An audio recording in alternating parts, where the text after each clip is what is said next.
Assalamualaikum warahmatullahi wabarakatuh. Baik, apa kabarnya anak-anak hari ini? Baik. Kalau Fajar bilang apa kabar, jawabnya alhamdulillah, luar biasa, Allahu Akbar. Bisa?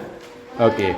Apa kabarnya anak-anak hari ini? Alhamdulillah, luar biasa, Allah. Kelas 6 kita kreatif, istimewa, tangguh, akhlakul karimah. Baik, anak-anak, hari ini Pak Fajar akan mengajarkan kalian sesuatu ya, yang oleh-oleh dari Pak Fajar meninggalkan kalian 5 hari kemarin itu ya, belajar coding. Tapi sebelumnya kita main-main dulu anak-anak. Boleh ya kira-kira ya? Oke. Berdiri dulu semuanya. Oke.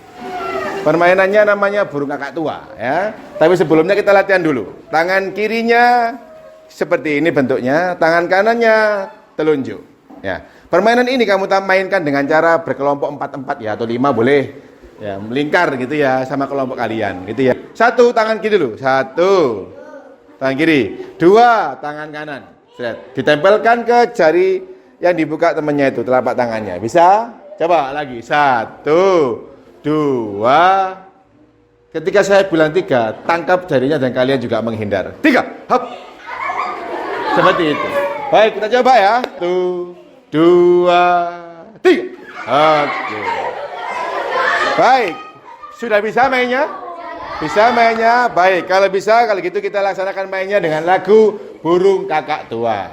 Ya, nanti temanmu yang paling banyak salahnya, yang paling sering tangkap jarinya, bawa ke sini, saya kasih oleh-oleh dia di pipinya sama di batuknya. Gitu ya. Baik, kita mulai. Burung Kakak Tua hinggap di jendela,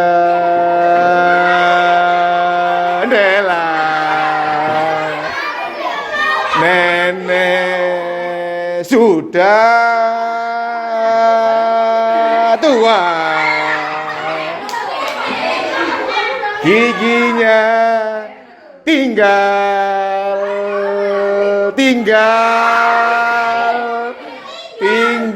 2. Oke. Ke sini. Jujur dong. Nah, tuh. Anak-anak, kita akan belajar pertama kali. Jadi, tujuan kita belajar coding untuk anak SD adalah tentang bagaimana kalian bisa berpikir komputasional. Ya, kalau kamu lihat kata komputasional, mirip kata apa ya? Betul, mirip komputer. Jadi kalian diajarkan gimana caranya kamu bisa berpikir seperti komputer. Komputer itu kan cuanggih ya. Bisa kalian kalahkan kecepatan berpikir komputer. Kadang kita kalahi kayak ya. Nah, contoh sampean menghitung aja, kamu masih menghitung, itu keluar hasilnya. Seperti itu anak-anak. Ya, kita akan berpikir komputasional. Oke, seperti apa berpikir komputasional itu? Berpikir komputasional itu artinya kamu berpikir seperti komputer yang sistematis, anak-anak. Urut, gak loncat-loncat, ya, kreatif. Ya. Coba kamu lihat Canva itu, betapa luar biasanya model-model di situ, ya kan? Kadang tidak sesuai yang kita bayangkan ada aja di situ, kreatif. Nah, ya, logis, masuk akal, gitu ya, nggak halu artinya. Kemudian tidak gampang mengeluh atau menyerah dalam menyelesaikan masalah. Pernah komputer sambatan? Nggak pernah ya. Bahkan dia bisa memperbaiki masalah yang dihadapi, gitu loh. Ya, menyediakan alternatif solusi yang lain. Dia nggak mengeluh, gak iso sepurani, nggak mungkin. Ya, maka dia tidak akan menyerah. Itulah kenapa kalian diajarkan coding anak-anak. Gitu ya. Nah, sekarang coba dilihat. Itu hewan apa ya? Oh, ada yang tahu. Itu kura-kura sulcata, anak-anak. Salah satu kura-kura yang termahal di dunia mungkin. Ya. Harganya kalau kecil ini kecil ya. Kecil, 1 jari Pak Fajar gini, itu harganya sekitar 900 sampai 2 juta. Ya, tergantung kondisinya. Sepasang bisa 4 sampai 5 juta. Bagaimana? Dan dia bisa tumbuh dengan sangat-sangat besar. Ya, ini. Ya. Dan uniknya lagi, hewan ini tidak bisa bergerak dengan cepat. Ya. Gak seperti kura-kura Brasil yang geraknya di air buanter gitu. Enggak, dia lambat dan dia makannya adalah daun-daunan. Gitu ya. Hewan ini mahal anak-anak. Sekarang fokus ke pertanyaannya coba. Jika kita memiliki hewan peliharaan yang harganya sangat mahal. Ya. Boleh kura-kura, boleh kucing yang mahal itu, boleh ikan arwana yang mahal itu, atau burung ya yang mahal itu banyak ya. Sampai kita menabung berbulan-bulan, bahkan mungkin bertahun-tahun untuk mendapatkannya. Leren sunat dhisik oleh ya. Apa yang harus kita lakukan agar hewan itu tidak mati? Ya? Merawat, menjaga, dikecoi terus. Ya, masalah besarnya adalah merawat, betul ya. Kita punya masalah besar merawat. Bagaimana hewan ini? Kalau kita salah merawat pasti akan mati. Ya, kita salah merawat pasti akan mati. Kita salah kasih makan pasti akan mati, anak-anak. Gitu loh. Oke. Yang tadi kamu pikirkan, merawat, memberi makan, ya, dan sebagainya, itu termasuk dalam dekomposisi. Bagian pertama dalam berpikir komputasi, yaitu dekomposisi. Apa itu? Memecahkan masalah besar menjadi bagian-bagian yang lebih mudah diatasi. Contoh, saya harus merawat kura-kura ini. Ya apa caranya? Kandangnya, ya apa? Makannya, ya apa? Jadi dipikirkan mulai hal-hal yang kecil. Terstruktur. Ndak, dijogo dideloi ngene ndak. Kamu harus mencari masalah-masalah kecil, masalah besar diuraikan jadi masalah-masalah yang lebih kecil. Mulai makannya gimana? Jadwal mandinya bagaimana? Ya, jadwal les loh. Ya, jadwal tidurnya bagaimana? Jadwal mainmu bagaimana? Ingat hewan itu juga makhluk yang harus kamu ajak main. Dikai mangan tok mau tinggal ndak bisa. Gitu ya. Itulah dekomposisi, masalah besar jadi masalah kecil-kecil. Gitu ya, itu yang pertama. Bagian dari berpikir komputasi. Sekarang pertanyaan yang kedua, anak-anak. Hewan apa itu? Kelinci. Ada punya kelinci di rumah? Punya, punya ya. Mati Pak. Coba kamu amati hewan peliharaan di rumah. Apakah dia punya kebiasaan khusus? Contoh misalnya pas kamu datang gitu, langsung dia datang ke sampean terus minta dilus-elus gitu. Atau saat lapar. Ya, saat lapar tiba-tiba dia lemes saya. Atau saat lapar dia tiba-tiba datang ke kamu gitu. Pasti punya perilaku khusus. Betul ya? Ya, setiap hewan punya perilaku khusus, anak-anak. Dan setiap masalah pun juga punya pola-pola tertentu, anak-anak. Ya. Bagian dari berpikir komputasi yang Pak Wajar maksudkan adalah tentang pattern recognize atau pengenalan pola. Ya, kamu cari kesamaan, perbedaan atau pola dari data dan masalah. Jadi ketika ada masalah, kamu sudah tahu solusinya. Contoh, loh, kucingku loh, kok ini ya? Kok ini ya kucingku kok diem aja? Waduh sakit iki. Padahal dia hanya kebelet ngenge misalnya. Ya, dia nggak bisa ngenge, nggak bisa. Padahal dia hanya lapar sebenarnya. Contoh anak kecil itu. Anak kecil itu kalau pas wayai dia haus atau lapar, apa yang terjadi? Nawangis, mbok kasih mainan, mbok kudang-kudang kayak apapun enggak mau. Mbok kasih dot celep. Diem. Bahkan tidur, ya kan? Pengenalan pola. Ibu pasti tahu anaknya ngantuk, plek tidur langsung. Pengenalan pola. Jadi kamu ketika ada masalah tertentu, kan kamu sudah tahu polanya, kamu bisa menyelesaikan masalah itu. Itulah tujuan berpikir komputasi yang berpola, pengenalan pola anak-anak. Gitu ya. Jadi sistematis. Oh, nek ini biasa nih. Kayak gini biasanya. Itulah berpikir komputasi yang pengenalan pola. Nyambung? Nyambung ya? Oke. Lanjut anak-anak. Nah, yang ditampilkan ini rumahnya siapa? Rumah, ada yang bilang hamster, ada yang bilang kucing. Bagus enggak rumahnya? Bahkan ada lotengnya, ada rooftop. Ya. Ini ada gentengnya, ya, warna hijau bagus lagi. Pertanyaannya, jika merawat hewan, mana yang lebih penting? Jadwal makan, ya, atau warna tempat makannya? Oh, jadwal makannya pagi sama siang misalkan. Jamnya diatur jam 6 sama jam 4 sore misalkan. Atau wadai, harusnya warna pink kalau siang pink. Kalau malam hijau. Jadwal makan atau tempat makan yang penting? Jadwalnya. Sama ini, yang penting kebersihan kandangnya atau mainan di dalam kandangnya? Kebersihan. Mbok masih mainannya banyak, nek kandangnya kotor. Ya kan? sakit-sakitan hewan sampean peliharaannya. Betul kira-kira gitu? Gitu. Nah, yang kamu lakukan tadi itu juga adalah salah satu tipe atau pilar berpikir komputasi yang dimaksud dengan abstraksi atau penyederhanaan. Kau harus memilih, pintar-pintar memilih informasi yang penting dan mengabaikan yang tidak relevan, yang tidak ada hubungannya. Gitu loh. Nah, saat punya masalah besok, saat sampai menghadapi sebuah problem, kamu harus tahu mana yang harus kamu utamakan, ya, mana yang nggak harus kamu utamakan. Harus bisa memilah mana yang penting, mana yang nggak relevan. Itulah abstraksi ya, penyederhanaan namanya. Nah, sampai belajar memecahkan masalah dengan cara berpikir komputasi, mikir kayak komputer adik-adik. Nyambung ya, wajar ya, gitu. Nah, oke. Berikutnya yang terakhir ini. Ya. Siapa yang punya kucing di rumah? Pasti banyak. Karena memang kucing hewan yang mulia ya, dicintai Rasulullah juga ya. Jika hewan peliharaan kalian lapar, apa yang harus kamu lakukan? Coba sebutkan berurutan ya. Jika kamu sudah memiliki makanan dalam kemasan, kamu sudah punya nih makanan dalam kemasan, apa yang harus kamu lakukan? Membuka mulutnya. Ya apa? Membuka bungkus. Setelah itu menuangkan dalam tempat makan. Oh, baca ada tempat makan. Saya tuangkan. Setelah itu dikasihkan ke Pak RT. Ke siapa? Ke kucing atau ke hewan peliharaannya. Gitu ya. Seperti ini. Nah, itu urut-urutannya.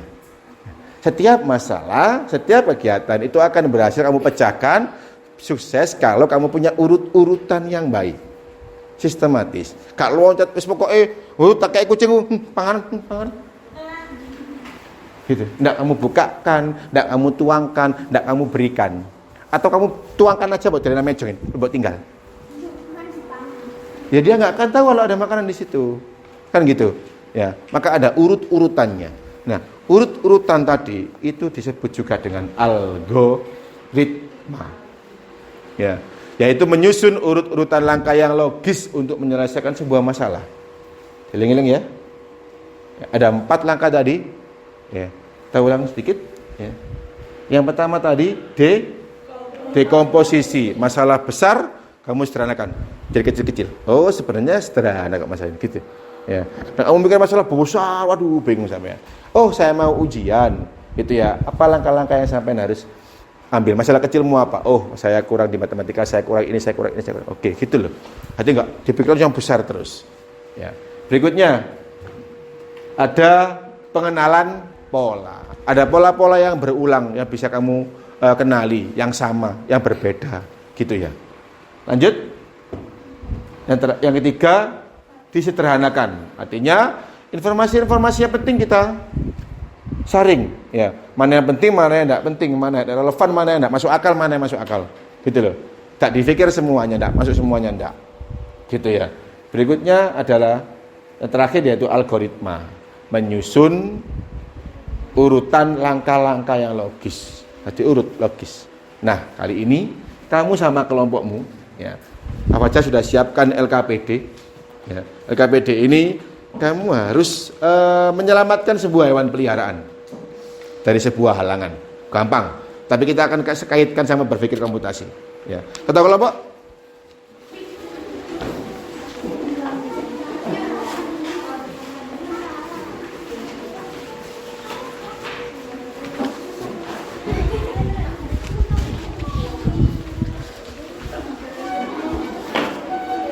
Oke.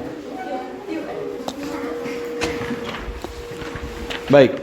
Anak-anak, ya, silakan lihat peta, ya. Anggaplah ini peta. Kucing itu, anak-anak, sedang di sebuah labirin. Labirin itu sebuah tempat yang ada halang-halangannya gitu ya. Tugas kalian membuat rencana langkah demi langkah.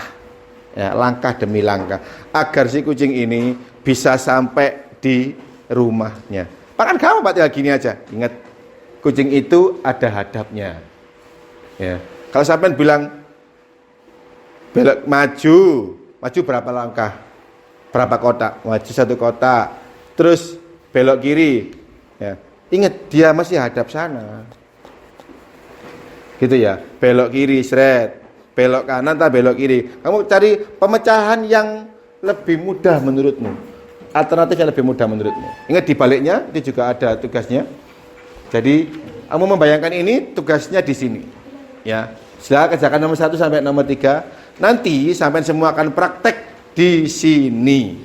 Mempraktekkan di depan sebagai kucing. Ada yang jadi kucing. Ya, 7 kotak. 5 menit silakan kerjakan. Yuk, cepat.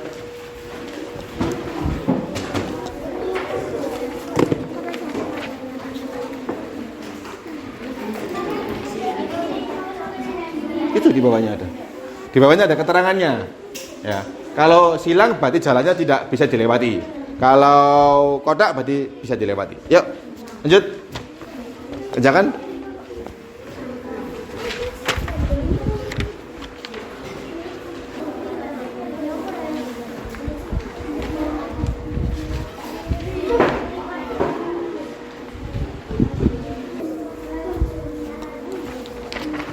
Sudah belum?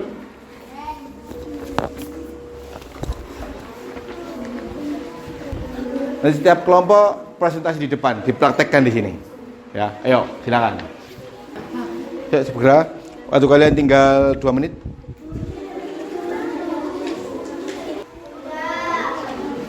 Sudah? Oke. Kalau sudah kita bahas, ya. Amit ya. Sebelah mana ini? Oke. Sekarang yang kedua dulu. Sampai sudah membuat daftar langkah-langkah yang dilakukan. Ya, siapa hanya bisa merintah dia untuk maju berapa langkah. Tapi kamu harus menentukan arahnya. Contoh, saya mau berangkat ke sini, lewat sini misalkan. Maka saya akan minta kucing ini maju 1 langkah, ya kan? Kemudian saya minta dia balik dulu, belok kiri, gitu ya. Tapi kucing itu masih di sini. Belok kiri, kemudian maju 1, 2, 3. Maju 3 langkah. Kemudian belok kanan, ya kan? Baru boleh maju. Jadi sampai enggak boleh belok 2 langkah gini. Kalau dari sini belok 2 langkah, seret. Gitu tidak. Belok itu hanya untuk merubah arah kucingnya. Paham kira-kira? Oke, silakan dikerjakan anak-anak. Ya, teruskan. Bagus. Lanjut, jangan lupa arahnya dulu ya. Belok kanan, belok kiri. Gitu ya. Ya, teruskan. Baik, sekarang wawancara undi kalian untuk maju tampil mempresentasikan hasil kalian, ya. Oke, kelompok 3. Oke, silakan kelompok 3 dulu. Ya. Maju. Kucingnya hadap sini kucingnya. Kucing, meong, hadap sini. Oke, lanjut. Maju 2 kotak. 1, 2. Terus belok ini dulu, seret. Nah. 1 kotak, set. Oke. Oke. Belok kiri, oke. Oh, kucingnya lincah anak-anak ya. Tepuk tangan untuk kucing untuk kelompok 3. Nah, baik. Kelompok 1 langkah maju. Belok kiri. Belok kiri, Mas. Belok kiri. Belok kiri, Mas. Mundur, belok kiri, Mas. Mundur. Belok kiri aja. Belok kiri, Mas. 3 langkah. 1, 2, 3. Oke. Belok kiri ya, belok kiri. Oh, keliru. Belok kanan.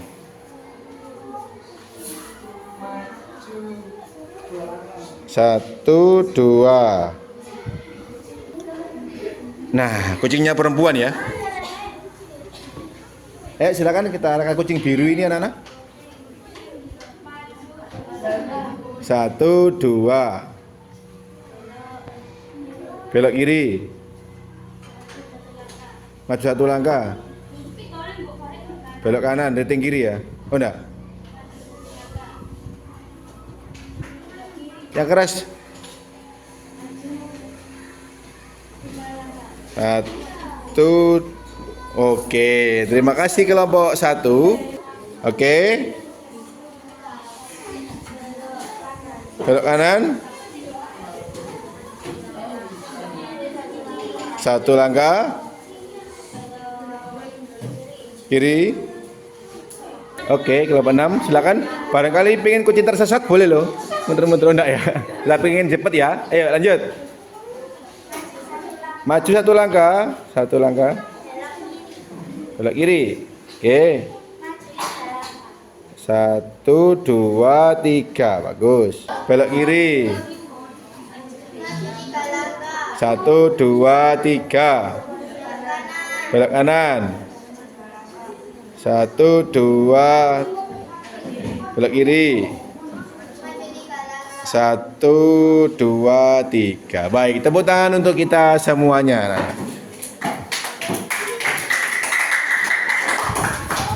Baik, sudah Pak Fajar bagikan lembar evaluasi, dikerjakan selama 5 menit. Silakan dikerjakan, nanti kita bahas satu persatu. Ya, lanjut.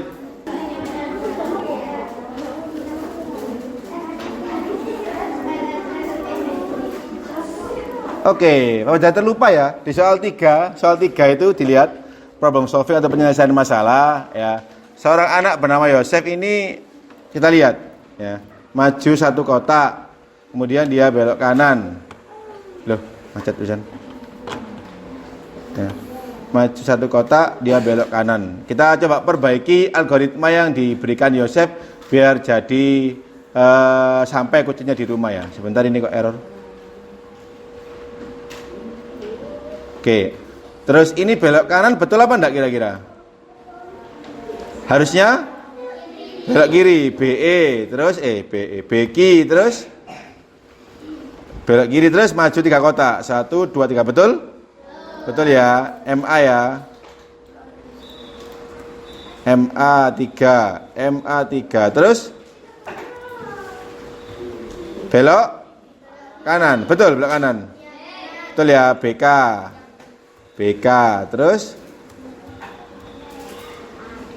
kemudian maju 2 kotak, betul ya? Betul, MA2, kemudian belok kiri, betul belok kiri? Betul, BQ, kemudian maju berapa langkah? 1, 2, 3, oh salah ini ya, berarti harusnya maju 3 kotak, MA 3 kotak. Seperti itu anak-anak, memperbaiki masalah itu dikenal juga dengan nama proses debugging, seperti ini. Itu yang baru kita kerjakan tadi anak-anak ya, proses memperbaiki error atau memperbaiki masalah, debugging. Paham kira-kira? Ya, Bapak PE di rumah anak-anak ya. Sebelum kita akhiri, coba kita ingat-ingat dulu tadi 4 pilar utama belajar komputasi. Yang pertama, dekomposisi. Masalah yang besar jadi sederhana. Berikutnya yang kedua adalah pengenalan pola ya, yaitu mengidentifikasi kesamaan atau bahkan perbedaan dari sebuah masalah. Kemudian yang berikutnya adalah penyederhanaan, memilih informasi yang penting saja ya, yang tidak penting enggak relevan disingkirkan. Yang terakhir yang kamu lakukan tadi yaitu menyusun urutan langkah-langkah yang logis. Ada pertanyaan? Betul. Kalau enggak ada, minggu depan kita akan belajar coding lagi, tapi dengan lebih seru lagi, yaitu kita memanfaatkan Gemini ya anak-anak. Tahu Gemini? Gemini, aplikasi yang bisa kamu tanya semuanya yang ingin kamu ketahui akan dijawab. Bahkan kamu curhat juga akan dijawab sama dia. Gitu. Kita akan belajar tentang KA atau kecerdasan artifisial atau kecerdasan buatan. Atau orang bilangnya saat ini AI. Pernah dengar anak-anak? Nah, itu yang akan kita bahas minggu depan. Saya akhiri, jika memang tidak bertanya, semoga bermanfaat. Saya akhiri. Assalamualaikum warahmatullahi wabarakatuh. Tepuk tangan untuk kita semua.